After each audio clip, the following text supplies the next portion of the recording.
قرآن مجید میں ایک جگہ ہے کہ اجیب دعوت الداعی اذا دعانی، میں جواب دیتا ہوں پکارنے والے کی پکار کا جب مجھے پکارتا ہے۔ اور دوسری جگہ ہے ان اللہ لا یغیر ما بقوم حتی یغیروا ما بانفسہم، اللہ تعالیٰ کسی قوم کی حالت نہیں بدلتا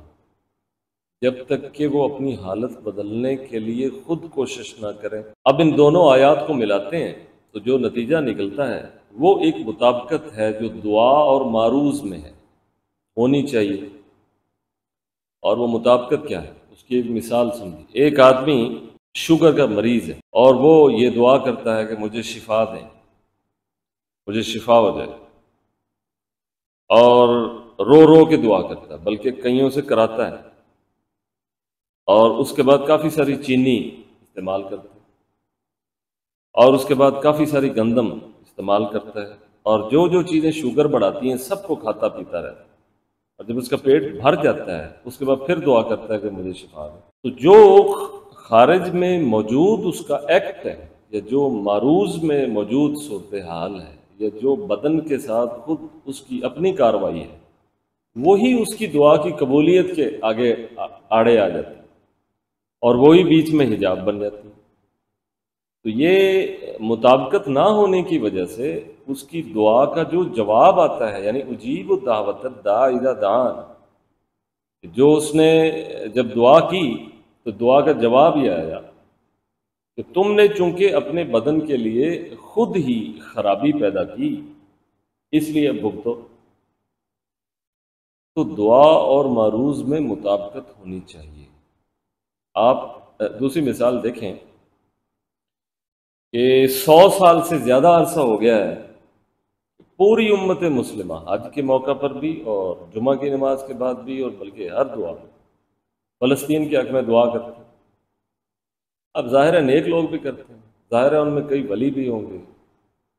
ظاہر ہے کئی درویش فقیر بھی ہوں گے، ظاہر ہے جو جتنے بھی اہل خیر ہیں وہ دعا تو کرتے ہوں گے، لیکن ہو کچھ نہیں رہا۔ کیوں نہیں ہو رہا؟ دعا قبول ہو رہی ہے، لیکن قبول ہو کے جو جواب آ رہا ہے وہ یہ ہے کہ چونکہ اسرائیلی ریاست کے خلاف فلسطینیوں نے انر سٹیبلٹی سے کام نہیں لیا، اور 800 سال پہلے کی انہی واقعات پہ کھڑے ہیں۔ آج وہ صلاح الدین ایوبی آ رہا ہے اور آج فتح کر دیں گے اور یہودیوں کا قلعہ کما کر دیں گے، ختم کر دیں گے۔ چونکہ یہ منتظر رہے ہیں کسی صلاح الدین کے اور ساتھ دعا کرتے رہے ہیں، اس لیے حالت بہتر نہیں ہوئی۔ دعا قبول ہوئی ہے، لیکن جواب یہ آیا ہے کہ اپنے آپ کو بہتر کرو گے، اپنے آپ کو بہتر کرو گے، برابر حیثیت میں لاؤ گے، اپنی ریاست کے نظم کو ان کے مقابلے میں بہتر طور پر لا کر اپنے آپ کو خود مضبوط کرنے کی کوشش کرو گے تو کوئی تم پر حملہ آور نہیں ہوگا۔ ورنہ یہ دنیا کا نظام ہے، جو تگڑا ہے وہ اپنی مرضی کرتا ہے، جو کمزور ہے اس سے سب کچھ ختم ہو جاتا ہے۔ آپ پچھلی صدی کے اوائل میں دیکھیں، بلکہ اس سے بھی پہلے، تو پوری دنیا پر ایک طرح آپ مڈل ایسٹ کا جو پورا علاقہ ہے، اور ہندوستان بھی اور افریقن ممالک بھی، سارے کے سارے فرانس کے، برطانیہ کے زیر تحت آئے۔ حالانکہ اس سے پہلے ان کی خلافت بھی ہے، حالانکہ اس سے پہلے مسلم حکمران بھی حکومتیں کر رہے ہیں، اور ظاہر علماء بھی ہوں گے، پھر اولیاء بھی ہوں گے، بڑے نیک لوگ بھی ہوں گے، لیکن جب ان کے مقابلے کا آپ کے پاس ہتھیار ہی نہیں ہے، جب مقابلہ کرنے کے لیے آپ کے پاس پیپر ورک ہی نہیں ہے، جب کوئی آپ کے پاس ٹیکنالوجی ہی نہیں ہے، تو پھر شیر کی ایک دن کی زندگی گیدڑ کی 100 سالہ زندگی سے بہتر ہے۔ یہ مقولہ ٹھیک ہے، لیکن آپ جنگ ہار جائیں گے، گورا جیت جائے گا، یعنی وہ جیت جائیں گے، آپ ہاریں گے۔ اگرچہ آپ یہ کہیں شیر کی طرح میں جیا ہوں، تو شیر کی ایک دن کی زندگی ختم ہو گئی، اس کے بعد شیر کی جتنی آل اولاد تھی یا پورا جنگل تھا وہ گیدڑ کھا گئے۔ اگر وہ شیر واقعی اس طرح سے شیر بنتا کہ وہ 1000 سال جیتا ایک دن کی بجائے، تو اس کی اولاد کو اور اس کی قوم کو پھر گیدڑ تو نہ کھاتے۔ تو اس لیے یہ مقولہ ایک جگہ ٹھیک ہے کہ بہادری کا ایک استعارہ ہے اور بتانے کے لیے کہ یہ اس طرح سے بندے کو دلیر ہونا چاہیے، بہادر ہونا چاہیے، لیکن یہ ایک وقت کی بہادری، دوسری طرف اگرچہ وہ بزدل ہے لیکن ہتھیار ہے، بہرحال ویپن ہے، اور توپ کے آگے پھر ڈنڈا تو نہیں رکتا۔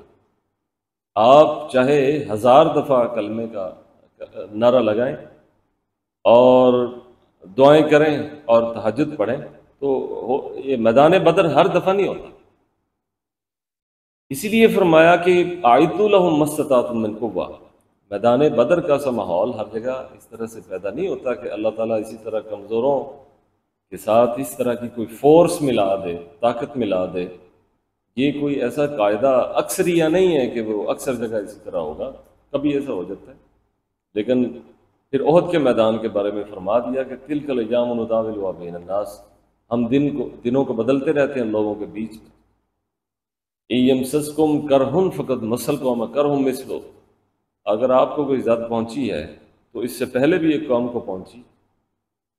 تو انر سٹیبلٹی کی ضرورت ہے، ورنہ محض دعاؤں سے کام نہیں چلے گا، کیونکہ خدا کا خود فرمان ہے اور 2 آیتوں میں علیحدہ علیحدہ ہے،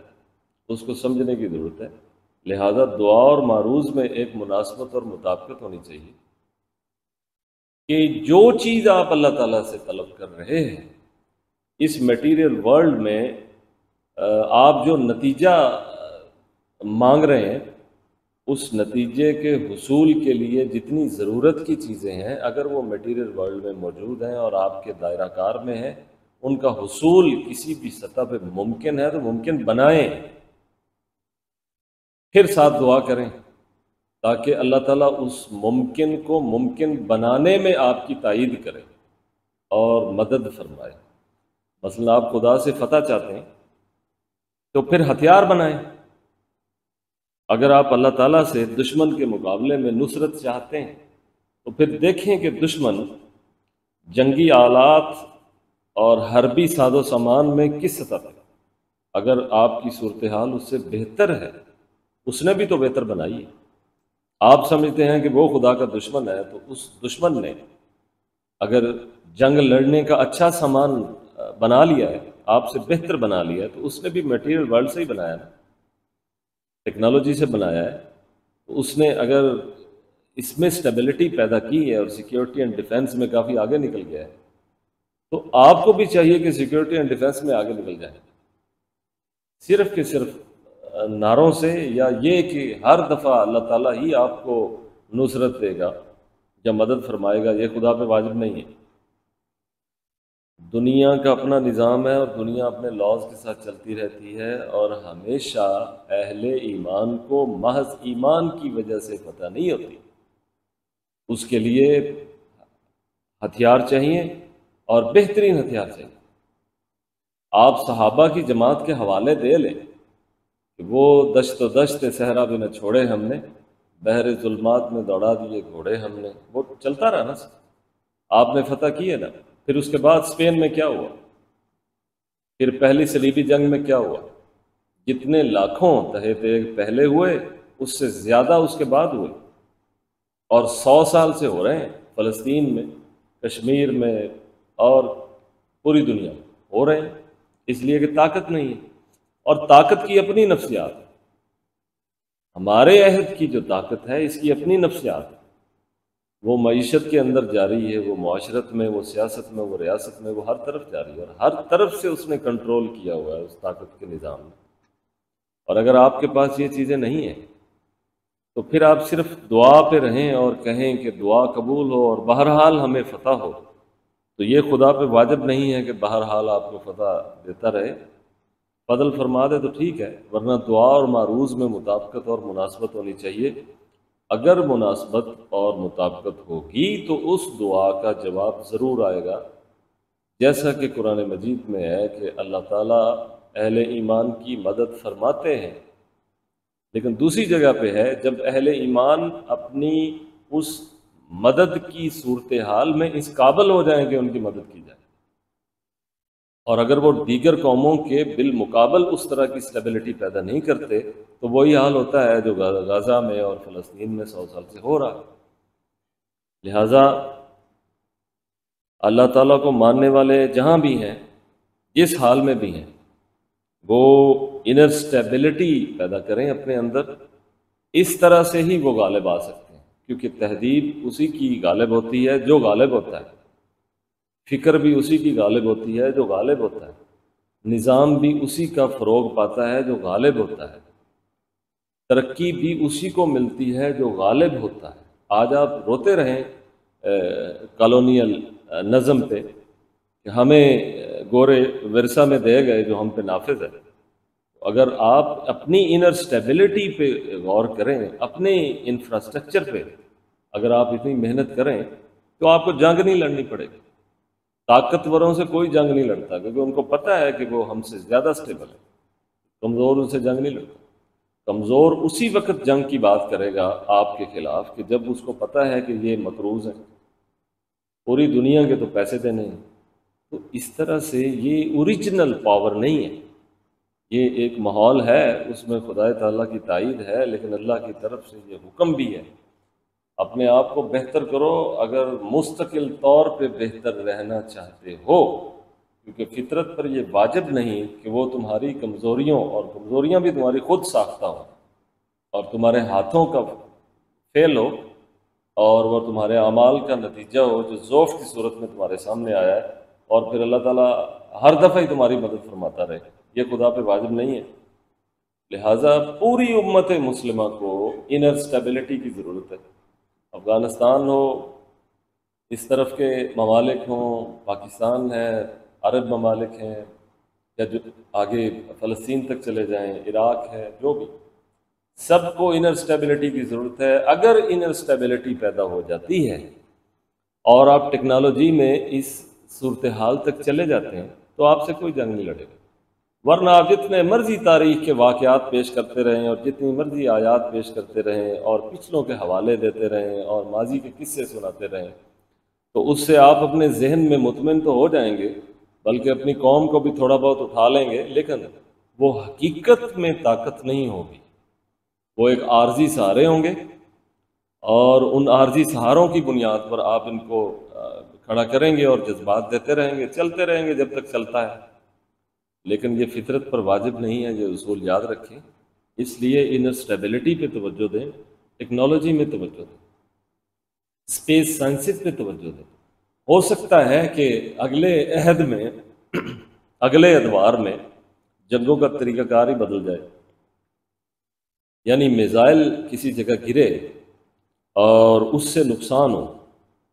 تو اس جگہ کو ویسے ہی فریز کر دیا جائے کہ میزائل بھی نہ گرانا پڑے۔ اسی طرح سے جو الیکٹرانکس وارفیئر کا جو مسئلہ ہے، یا ٹیکنالوجی کے اندر جو لوگ آگے نکل گئے ہیں یا معیشت میں نکل گئے ہیں یا قرضوں کی دلدل سے نکل گئے ہیں، تو ان کی ترقی آپ دیکھ رہے ہیں، کوئی ان کی طرف آنکھ اٹھا کے نہیں دیکھ سکتا۔ اور عربوں کی جو صورتحال ہے اس وقت، آپ کہتے ہیں کہ وہ خوشامد کرتے ہیں، تو عرب ایسے جکڑے ہوئے ہیں کہ وہ بیچارے اس سے نکل ہی نہیں سکتے۔ کیوں؟ کیونکہ انہوں نے انر سٹیبلٹی پہ توجہ ہی نہیں دی، وہ ڈیپینڈنٹ رہے ان پہ، اور پھر جیسا ان کے حق میں آرڈر آئے گا وہ اس کو امپلیمنٹ کرنے کے پابند ہوں گے، کر بھی رہے ہیں، کرتے بھی رہیں گے جب تک۔ اور اگر آپ امت کی بات کریں گے تو امت نام کی کوئی شے نہیں اس وقت۔ امت ہوتی ہے اپنے اجتماعی نظم کے ساتھ، امت ہوتی ہے ایک خلافت کے ساتھ، یا اس خلافت کی طرح کا کوئی ایسا نظم ہو سیاسی کہ جو قابل عمل بھی ہو اور چل بھی سکے۔ اور اس کے اندر ایک اور پہلو بڑا اہم ہے جس پر توجہ دینے کی ضرورت ہے۔ ہمارے اندر جب سٹیبلٹی پیدا ہو جائے تو پھر ہم دنیا کو فتح کرنے کے در پہ ہو جاتے ہیں، پھر ہم کہتے ہیں دھرتی پر کسی کافر کا حق نہیں، وہ زندہ بھی رہے تو غلام بن کے رہے۔ یہ سوچ بھی بدلیں، کیونکہ اللہ تعالیٰ نے بھی ان کو اختیار دیا، کچھ عمل تو انہیں کرنے دینا۔ ضروری ہے کہ یہ بدلہ آپ نہیں لینا ان سے کہ ہر ایک کو مارنا ہی اور محکوم ہی رکھنا۔ تو یہ حاکم بننے کی جو بے جا خواہش ہے یا پوری دنیا کو غلام بنانے کی یہ جو آپ توصیات دیتے ہیں ذہنوں میں کہ ہم آئیں گے، ہمارا جھنڈا غالب آ جائے گا اور کچل دیں گے، تو ٹھیک ہے، باقی قومیں بھی پھر یہی سمجھ رہی ہیں کہ اگر یہ اسٹیبل ہو گئے تو پھر یہ تو پہلے ہی کہہ رہے ہیں کہ ہم کچل دیں گے، تو ان کو اسٹیبل ہی نہ ہونے دیں۔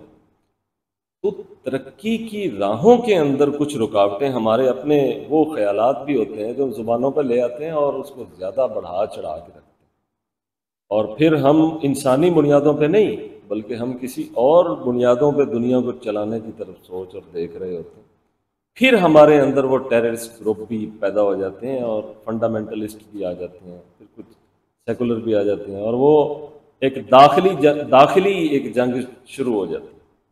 جو ختم ہونے کا نام نہیں لے رہی۔ تو جو جدید دنیا کے اندر اگر آپ نے رہنا ہے، جینا ہے، چلانا ہے اور بہتر ہونا ہے، تو اس کو اس کی معروضی خد و خال کو سمجھتے ہوئے اور اس کی معروضی حقائق کو تسلیم کرتے ہوئے اور اپنی حیثیت کا ادراک کرتے ہوئے، اپنی پوزیشن کو سمجھتے ہوئے چلیں، جئیں اور جینے دیں، اور خود بھی چلیں اور دنیا کو بھی چلنے دیں، لیکن عزت اور وقار کے ساتھ۔ جھوٹے تناؤ کسی کام کے نہیں ہیں، فرضی قصے کسی کام کے نہیں ہیں، محض نعروں سے، قصیدوں سے، نغموں سے اور مقدس متون کی تلاوت سے آپ زیادہ دیر تک سروائیو نہیں کر سکتے۔ اس لیے جلد از جلد انر اسٹیبلٹی کا اہتمام کریں اور جلد از جلد اپنے نظم ریاست کو بہتر کریں تاکہ آپ گرفت سے آزاد ہوں۔ اور دوسرا یہ ہے کہ جس ملک نے، جس ریاست نے آج اس عہد میں کسی کا قرض دینا ہے، تو وہ کون سی آزاد ریاست ہے؟ اس نے تو قرض دینا ہے۔ پوری دنیا ایک لبرل ڈیموکریٹک نظم کے تحت چلائی جا رہی ہے، اور جدید جو قومی ریاستیں ہیں یہ تو معاشی منڈیاں ہیں طاقتوروں کے لیے، اور دوسری جنگ عظیم کے بعد جو قومی ریاستیں بنی ہیں، ان قومی ریاستوں کو تو انہوں نے ایک خاص قسم کے معیشت، ایک خاص قسم کے سیاسی نظام کے تحت باندھا ہوا ہے۔ کیپٹلزم ہے اور سوشلزم کا نعرہ خیر لگتا رہا، اب اتنا نہیں ہے۔